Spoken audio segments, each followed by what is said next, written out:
Oi, gente! Bom, em primeiro lugar, eu gostaria de agradecer a todos que têm assistido, tantas mensagens que eu tenho recebido, e eu realmente me alegro em saber que de alguma maneira eu estou podendo acrescentar algo na sua vida. E eu te encorajo a você não assistir esses vídeos só a título de informação, porque a Bíblia foi escrita para nós como um manual. E se a gente segue as direções desse manual, consequentemente, nós vivemos os resultados daquilo que ele nos mostra, daquilo que ele nos ensina. Então eu te encorajo, pratique, coloque em prática na sua vida, no seu dia a dia, e eu tenho certeza que você vai começar a viver resultados novos naquilo que a Bíblia nos ensina. Bom, antes de entrar no assunto que eu quero falar hoje, eu gostaria de trazer uma explicação por trás do título dessa série de mensagens, dessa série de vídeos. Por que eu decidi chamar essa série de vídeos de Faith is Now? Fé é agora.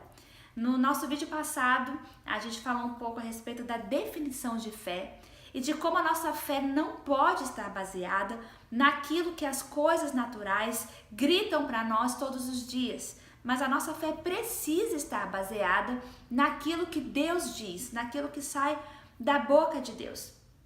E se a gente acredita que aquilo que Deus fala é verdade, então nós podemos sim ter uma atitude de fé durante o processo daquilo que nós estamos esperando. Fé é agora, porque Jesus já fez tudo. Fé não é barganha com Deus. Fé não é você fazer algo para Deus para que Ele possa fazer algo por você. Fé é você receber hoje aquilo que Deus já fez por você. Por isso que fé é agora. Por isso que fé é a certeza hoje daquilo que você está esperando. Porque Ele já fez. Porque Ele já disse. Ele já declarou sobre você. E já é seu. Então, fé é hoje, fé é agora, faith is now. E com esse entendimento, eu gostaria de falar hoje a respeito de um episódio que aconteceu entre Jesus e os seus discípulos. Jesus, quando ele andou aqui na terra, nos seus 3 anos de ministério, ele decide escolher 12 homens para andarem com ele.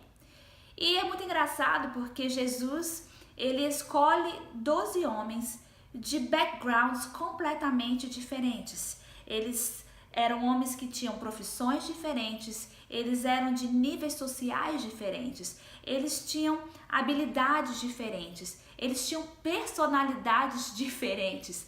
E Jesus pega esses 12 homens, coloca eles juntos no mesmo saco e fala: vamos caminhar juntos. E então, a partir disso, esses 12 homens começam a caminhar com Jesus todos os dias. Aonde Jesus dorme, eles dormem. Eles dormem e acordam com Jesus. Eles comem com Jesus. Eles andam o dia a dia com Jesus. E a intenção de Jesus de fazer isso, de pegar esses 12 homens para caminhar junto com ele, é para que eles pudessem aprender de Jesus, aprender como Jesus vivia, como Jesus se relacionava com as pessoas, como que Jesus se relacionava no dia a dia com as circunstâncias, com aquilo que vinha contra ele ou aquilo que ele enfrentava todo dia. Jesus não queria apenas ensiná-los baseado naquilo que ele ministrava, nas suas palavras apenas, naquilo que ele ensinava, mas Jesus queria que eles tivessem uma experiência de como Jesus vivia, para que eles pudessem saber: olha, assim como eu sou, vocês também podem ser. Aquilo que eu faço, vocês também podem fazer. Aquilo que eu falo, vocês também podem falar e viver o resultado daquilo que eu falo, daquilo que eu vivo. Jesus estava formando discípulos. Jesus não queria levantar fãs para o seu ministério, porque fã é aquele que admira algo que você faz. Discípulo é aquele que se torna como você é. E Jesus queria isso, Jesus queria colocar dentro deles, de tal forma que Jesus mudasse a forma dos discípulos viverem. Então, em Marcos, no capítulo 4, versículo 35, diz que certo dia Jesus estava às margens do mar da Galileia com os seus discípulos, com esses 12 homens. E ele disse para os seus discípulos: vamos e passemos para o outro lado. Eles entraram no barco e partiram. Abateu-se então um forte vendaval, de modo que o barco estava sendo inundado, e eles corriam grande perigo. Mas Jesus estava dormindo, com sua cabeça repousada no travesseiro. E eu quero só parar aqui um minutinho para a gente entender que a Bíblia ela não nos dá detalhes de algo, de uma história ou de algo que ela está falando só por dar, só por acaso. Ela quer que a gente entenda qual era a situação aqui. Ora, primeiro Jesus disse: vamos e passemos para o outro lado. No meio da viagem, essa tempestade horrível acontece, ao ponto de aquilo que estava do lado de fora começa a entrar no barco. E no meio disso tudo, Jesus está dormindo. E não apenas cochilando, mas a Bíblia dá esse detalhe que ele está deitado com sua cabeça no travesseiro. Gente, isso para mim pinta um quadro que Jesus estava completamente relaxado naquela situação. Como que uma pessoa pode estar dormindo dessa maneira, confortável dessa maneira, numa situação dessa? E aí os discípulos foram acordá-lo, clamando: mestre, você não se importa que vamos morrer? Ele se levantou e repreendeu o vento e a violência das águas, e tudo se acalmou e ficou tranquilo. Jesus perguntou aos seus discípulos então: por que vocês estão com medo? Onde é que está a sua fé? Esses homens, esses discípulos, muitos deles, eles eram pescadores por profissão. Ou seja, navegar um barco, atravessar o mar, não era novidade para eles. Eles estavam acostumados a lidar com água, a lidar com navegação, a navegar tanto em bonança quanto no meio de tempestade. Eles eram experientes. Mas aqui, nessa situação, o quadro começou a fugir do controle deles, porque agora a tempestade que estava do lado de fora do barco, que eles já sabiam como lidar com a tempestade, essa tempestade agora começa a entrar dentro do barco. Aquilo que estava do lado de fora começa a invadir o território deles, o barco deles, a segurança deles. E eles ficam apavorados, sem saber o que fazer. E para eles, naquele momento, o futuro deles era morte.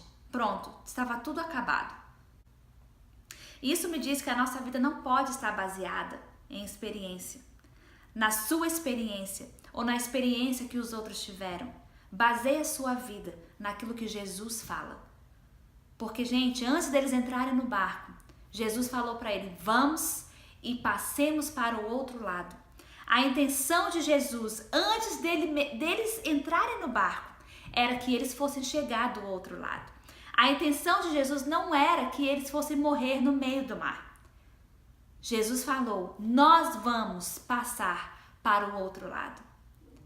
Mas no meio da travessia, eles encontram essa tempestade e eles não sabem como lidar com aquilo que estava acontecendo e entrando e invadindo o seu lugar seguro, o seu lugar de segurança. E Jesus acalma a tempestade, olha para eles e faz duas perguntas. A primeira pergunta que Jesus faz é: por que vocês estão com medo? E você pode pensar, gente, primeiro, você está dormindo todo confortável numa situação dessa. Segundo, você levanta, acalma a tempestade e vem perguntar pra gente por que a gente está com medo? Não, a pergunta é: por que você não está com medo de uma situação dessa? E a segunda pergunta que Jesus faz é: aonde está a sua fé? Jesus não pergunta isso aos discípulos de forma sarcástica. Ele não está usando sarcasmo aqui. Mas Jesus realmente esperava que a reação deles fosse outra. Por quê? Como que no meio de uma situação dessa, Jesus esperava que eles não tivessem medo? Porque lá no início, antes deles entrarem no barco e começarem essa jornada, Jesus já tinha falado para eles: nós vamos chegar do outro lado. Você pode acreditar naquilo que Jesus fala. Jesus pergunta: onde está a sua fé? Eles acreditavam que Jesus podia fazer alguma coisa naquela situação, mas eles não tinham fé de agir naquilo que eles acreditavam. Eles não tinham fé deles se levantarem debaixo de uma palavra que Jesus já tinha dado para eles e eles repreenderem a tempestade e eles lidarem com aquela situação. Deus pode fazer todas as coisas, mas nós precisamos entender que nós podemos fazer todas as coisas por causa dele. A Bíblia diz que nele podemos todas as coisas, porque é ele quem nos habilita. Nós temos a habilidade. Por isso que fé é a gente alinhar a nossa perspectiva com a perspectiva de Deus. É ver as coisas como Deus vê. É fazer as coisas como Deus faz. É agir na nossa circunstância como Deus agiria.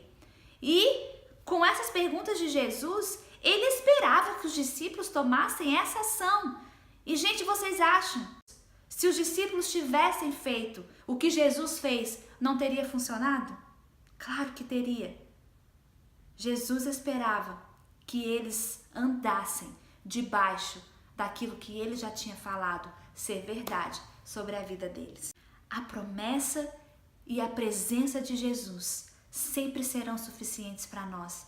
E é tudo o que a gente precisa para vencer as circunstâncias, para permanecer naquilo que ele nos fala. Não deixe que a tempestade do lado de fora invada de tal forma o seu lugar seguro que você perca a visão daquilo que Jesus te falou e da presença dele com você. Fé me diz que eu posso fazer tudo o que Jesus me diz que eu posso fazer.